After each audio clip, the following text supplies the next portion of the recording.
Ni nthawi ya nkhani kuno ku MBC ndipo maono muli ndi ine Romeo Umali. Tikupepesa kamba koyamba nkhani zathu mochedwerapo kumapoyamba nayi mitu yake. Wachiwiri kwa mtsogoleri wa dziko lino Dr. Michael Usi wati ndokhumudwa ndi anthu ena amene akukhudzidwa ndi mchitidwe wakuba chimanga chimene boma likupereka kwa anthu amene akukhudzidwa ndi njala. Nduna yofalitsa nkhani yayamikira anthu akudetsa kamba kodzipereka kuthandiza boma pa ntchito yothana ndi njala.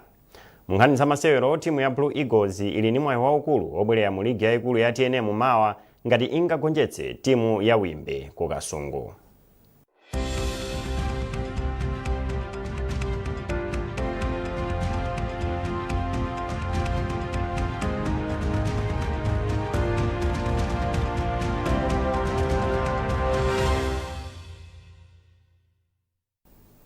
Munkhani yathu yoyamba, wachiwiri kwa mtsogoleri wa dziko lino Dr. Michael Usi wati ndokhumudwa ndi anthu ena komanso adindo ena amene akusokoneza mwadala ntchito za boma zothandiza anthu amene akukhudzidwa ndi njala monga yogawa chimanga.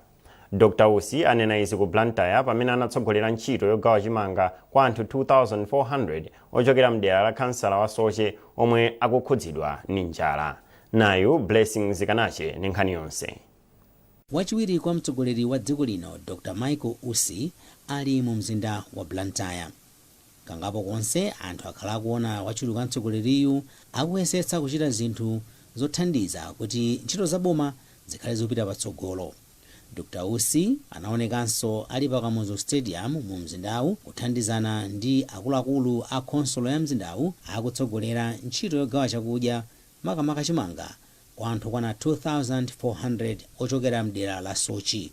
Komabe poyankhula kwa anthuwa, wachiwiri kwa mtsogoleri wa dziko linoyu anati ndi okhumudwa ndi mchitidwe wa anthu ena amene cholinga chawo ndi kuba chimanga kapena thandizo lopita kwa anthu ovutika. Dr. Usi anati nzokhumudwitsa kuti ena mwa anthuwa ali maudindo osiyanasiyana. Pachifukwachi iwo ati aonesetsa kuti pasapezeke wina aliyense ochita izi, ndipo ngati angapezeke pali munthu amene akusokoneza dala ntchito za boma komanso zothandiza anthu omwe ali ovutika, anthu otero alandire zilango ponjatidwa.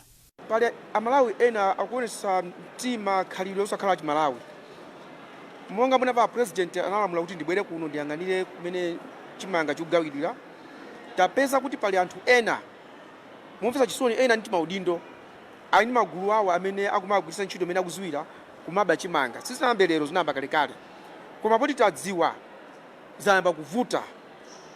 Ambiri ayo lero lisanabwere kwa ndi maudindo akwiya, ndiye ndikuti kuli bwino asabwere, kuli bwino asamabwere, bora anthu chimanga tani alandire kuposa kuti abwere ndi maudindo awo nkumavutisa anthu, nkumaononga process yo, nkumaba chimanga.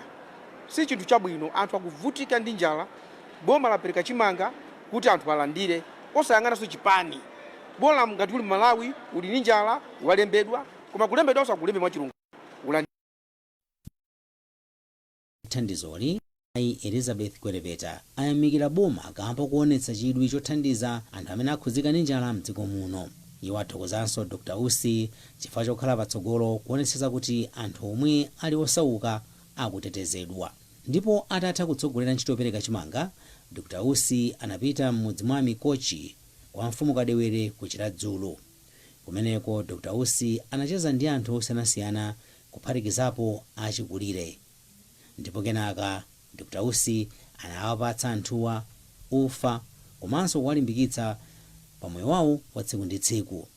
Blessings Kanache, MBC, Blantyre.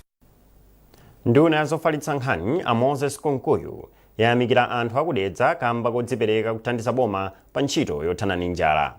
Akonkuyu anena izi pamwambo ogawa fetereza ongongole kwa makalabu alimi kudedza. Mayeso Chikhadzula wadza ndi zambiri mu ripoti ili. Poyankhula kwa anthu osiyanasiyana kuphatikiza pa makalabu alimi omwe anasonkhana kwa lobi linthibe komanso padedza boma, Akonkuyu ayamika anthu amboma adedza kamba kothandiza masomphenya aboma oonetsa kuti ulimi ubwerenso mchimake mdziko muno. Iwo apempha alimiwa kuti agwire ntchito molimbika m'minda yawo ncholinga choti nkhani ya njala ikhale mbiri yamakedzana. Mwazina Akonkuyu apempha alimiwa kuti azibweza ngongolezi kuti anthu enanso apeze mwayi otenga ngongole. Panopo bungwe la NIF ngongole yongopereka za ulimi eza zina ndi zinazi yapanga tsopano hit 161 billion.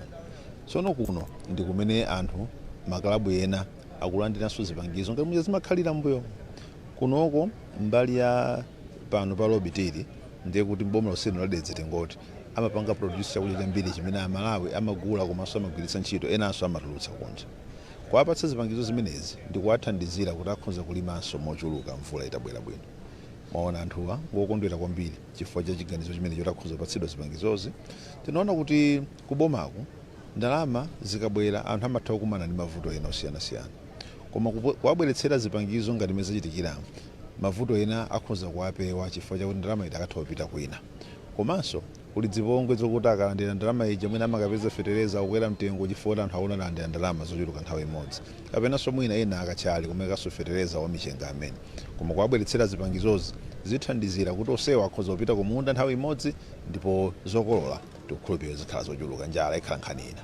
Wapa mpando wa komiti yaikulu yoyendetsa ntchito za bungwe la NIF a Jefferson Tema ati bungwe lawo lipitiriza kufikira amalawi onse mdziko muno ndi ngongole zosiyanasiyana ngati njira imodzi yothana ndi vuto la njala mdziko muno. Mwazina Ntema ati bungwe lawo lalandira ndalama zokwana 150 biliyoni kwacha zomwe zithandize kuti alimi 400,000 apeze mwayi ogula zipangizo za ulimi zotsika mtengo.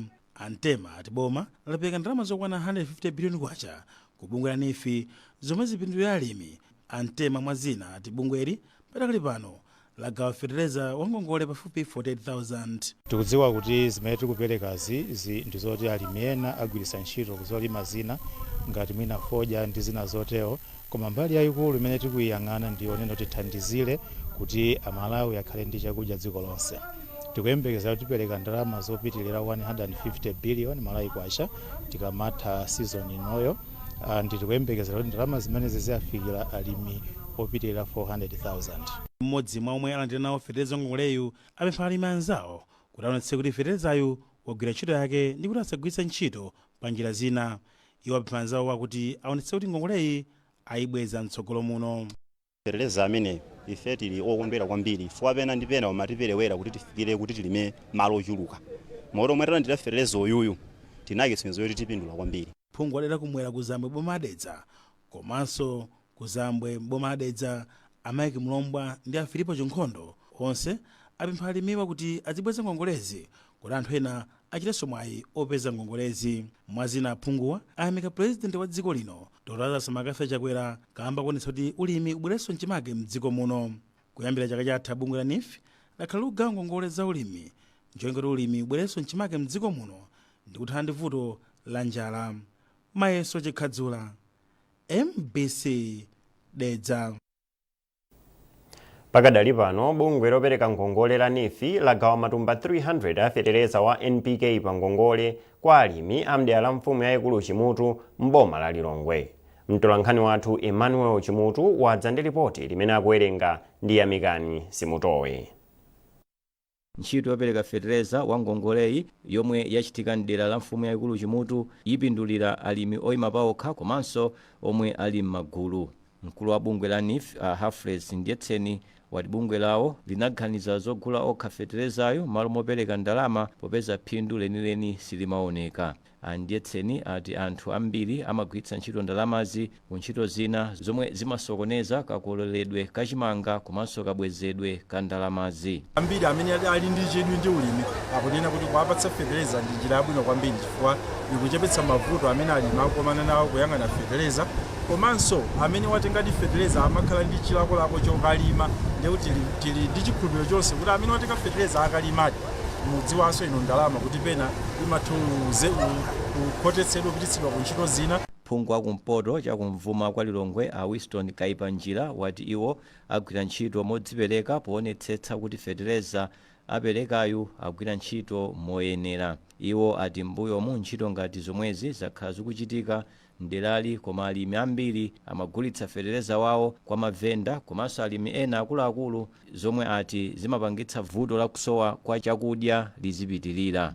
Ndionetsetsa kuti iwo fetereza asakagulitse koma akathire kumunda kuti cholinga cha NIF amene atenga fetereza ndi amene sanatenge ndalama zikwaniritsidwe chifukwa NIF siungopereka izizi kungosewerayo koma kuti afuna asinthe miyoyo yawo. mwambowu ndi mbali imodzi ya ntchito yopereka fetereza wa ndalama zokwana 150 billion kwacha yemwe akuyembekezeka kupindulira alimi 400,000 dziko lonse. Achinyamata awalangiza kuti azichita zinthu zimene zingathe kuwatukula madera awo pofuna kukwaniritsa masomphenya a Malawi 2063.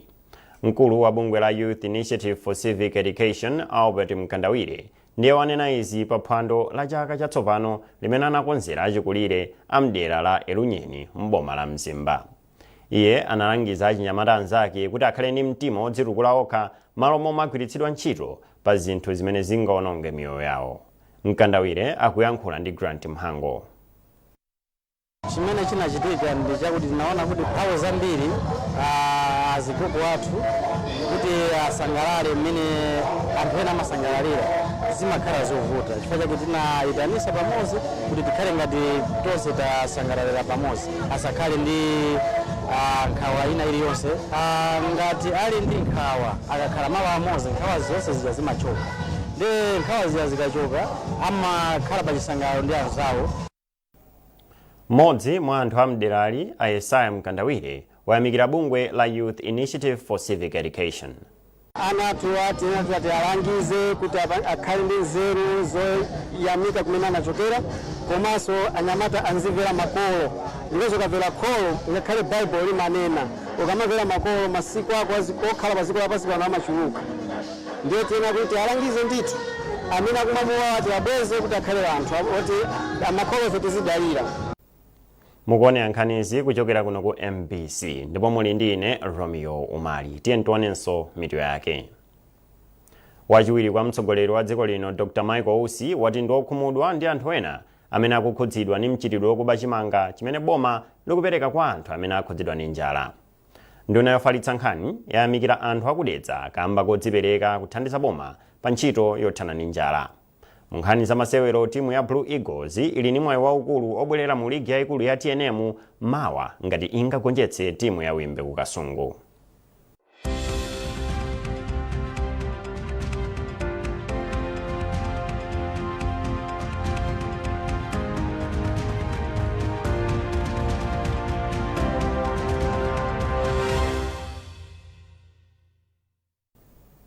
Popitirira ndi nkhanizi, nthambi ya boma yoona za anthu olowa ndi kutuluka mdziko muno ya Immigration yati ikudzipereka kuthandiza boma kuti likwaniritse masomphenya ake achitukuko kudzera ku ntchito za ulimi, zokopa alendo komanso za migodi. Mmodzi mwa akuluakulu ku bungweli a Fletch Nyirenda ndiye wanena izi pa mwambo wokondwerera momwe bungweli lagwirira ntchito zake mchaka cha 2024. Mambo oyambirira ine ndionena kuti gawo amene mwachulawo ndionena kuti kwambiri tifuna kwambiri upangiri wa zinzathu akunjako amene anapita chisogolo m'magawo amenewo. Immigration ikubwerapo ponena kuti immigration imapanga zitupa. Nthawi zambiri nthawi zina timapeza kulakwisa unena kuti tikamamva immigration timangoona ngati mapassport okha.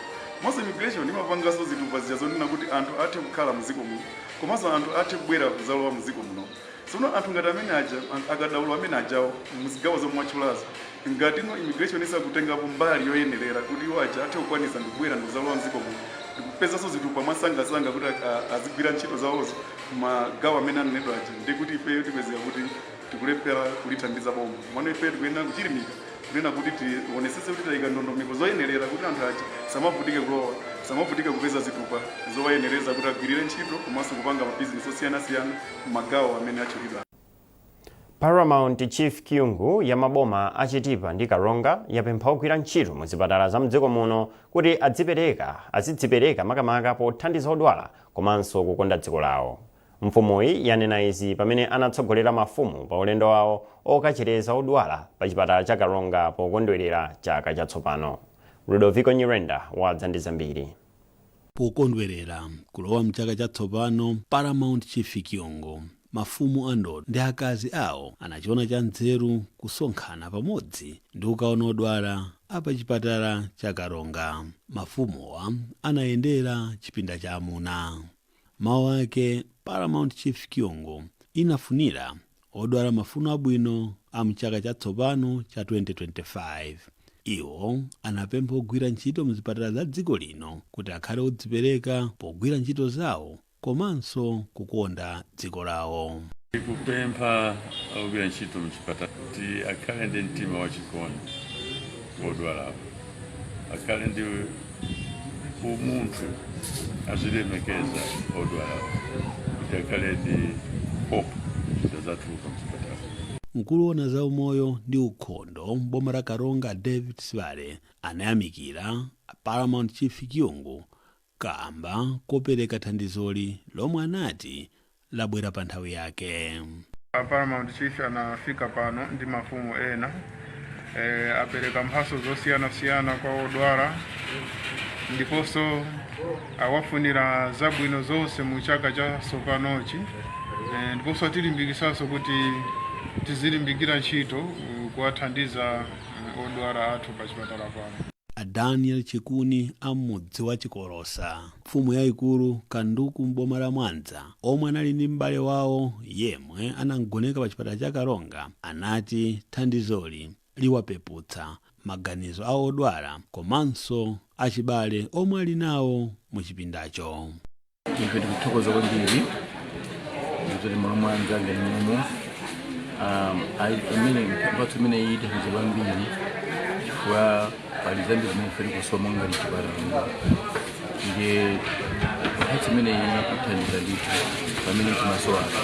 Pamwambowu panalinso Senior Chief Kalonga, Senior Chief Makawoko, Sub-TA Mwangolera, Sub-TA Mwinuka ndi amayi a ku nyumba za chifumuzi. Odwala omwe anawayendera ku chipinda cha amuna analandira maphukusi akatundu monga sopo wochapira, wosambira, buledi ndi zakumwa za furute. Rudoviko Nyirenda, MBC Karonga. Mu nkhani za masewero, timu ya Blue Eagles ili ndi mwayi obwerera mu ligi yayikulu ya TNM mawa lino ngati ingagonjetse timu ya Wimbe ku Kasungu. Eagles yomwe ikutsogola ndi mapointi 12 yatsala ndi masewero anayi ndipo ikungofunika mapointi 3 okha kuti ikwanitse kubwereranso mu ligi yayikuluyi. Zambiri mu ripoti ili ndi mtolankhani wathu Foster Maulidi. Lachinayi, timu ya Blue Eagles inalimbikitsa mwayi wake obwereranso mu ligi yayikulu ya TNM itagonjetsa Ekasi Fleet Wanderers ndi zigoli zinayi kwa du, ndipo yangotsala ndi mapoints 3 kuti ikwaniritse kubwereranso mu ligi yayikuluyi itatuluka mchaka cha 2023. Mphunzitsi wa timuyi Elia Kananji wati ngakhale ali ndi mwayi waukulu wachenjeza osewera ake kuti asatayirire mpaka kumapeto a mpikisanowu. Pano pasi tingalimbetu mtima faundi mpira cho simatha kuchitika, tingalimbikitsabe anyamata unena kuti pano patasani masewero okwanira 4 tisese ndithu tichilimike kuti tikathe kuchita bwino, kuti muna tikawiniratu bwinobwino ndikuti mkhoza matilengeza ndithu kuti ifeyo ndamene tikulowa mu Super League. Pakali panopa zinachitike tina tilimbikirebe kuti tipeze 3 points inayo tizamba kuima pachitonena kuti panopa zatheka zithu. Eagles ikumana ndi Wimbe United la mulungu likudzali masewero omwe ngati ingadzapambane zatsimikizika kuti ndi akatswiri a ligi ya chipiku ya 2024. Ofalitsa nkhani ku bungwe loyendetsa masewero ampira wa miyendo mchigawo chapakati Kondwani Kandiado wati ligi yakhala yapamwamba kwambiri ndipo aonetsa kuti zonse zithe bwino, pomwe akuyembekeza kuti ligi ifika kumapeto pa 18 mwezi uno.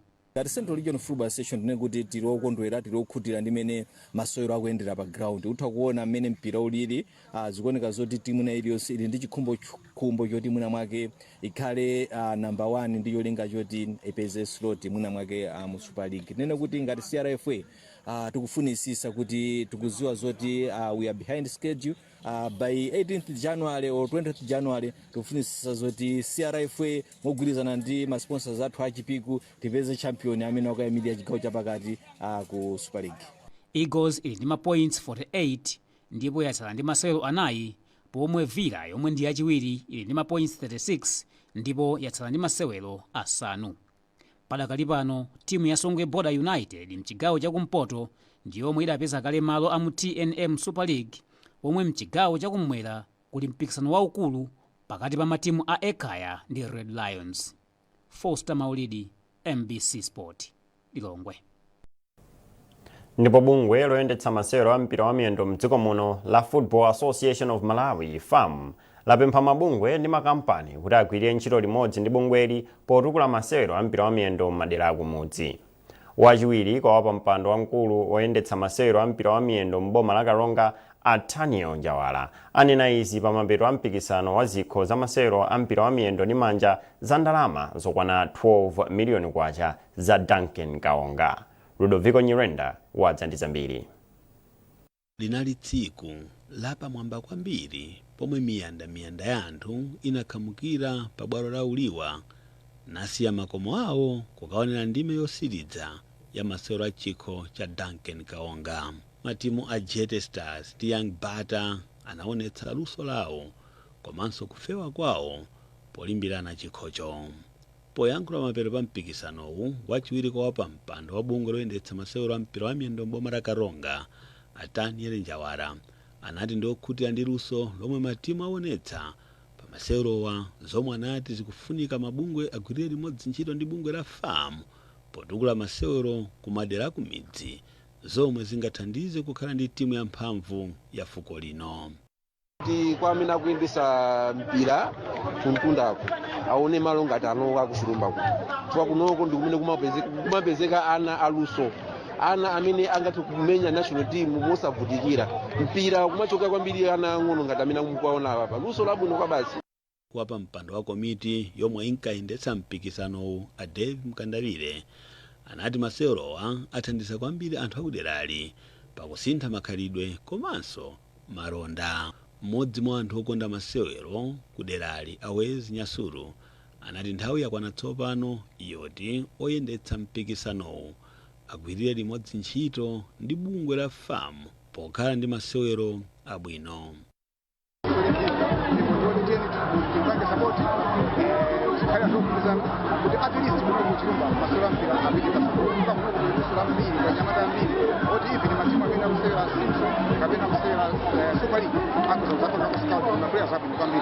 Pakadali pano Akaonga alonjeza kuti abweranso ndi mipikisano ina yambiri chaka chino. Ku masewero a mpira wa miyendo, timu ya Jet Stars ndi omwe anali akatswiri achikhochi atagonjetsa timu ya Young Bata ndi zigoli 2-1. Akatswiriwa analandira uniform, mpira, chikho komanso ndalama zokwana 600,000 kwacha, pomwe timu ya chiwiri ya Young Bata inalandira ndalama zokwana 350,000 kwacha, mpira ndi uniform. Masewero a mpira wa manja, timu ya Uliwa Sisters ndi omwe anali akatswiri ampikisanowu atagonjetsa timu ya Bafana 28-16. Uliwa Sisters analandira ndalama zokwana 250,000 kwacha, chikho, uniform ndi mpira, pomwe Bafana inalandira ndalama zokwana 150,000 kwacha, uniform ndi mpira. Ludovico Nyirenda, MBC Karonga.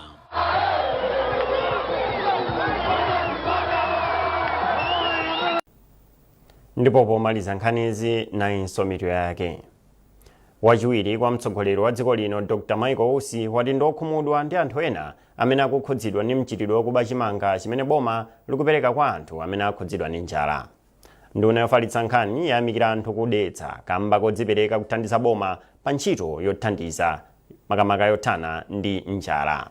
Ndipo mu nkhani za masewero, timu ya Blue Eagles ili ndi mwayi waukulu obwerera mu ligi yayikulu ya TNM mmawa ngati ingagonjetse timu ya Wimbe ku Kasungu.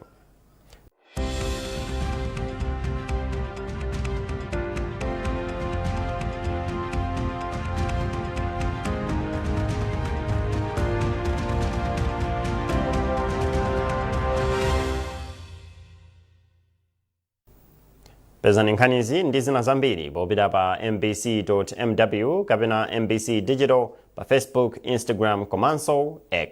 Munali ndi ine Romeo Umali. Tikufunirani chaka chatsopano chopambana.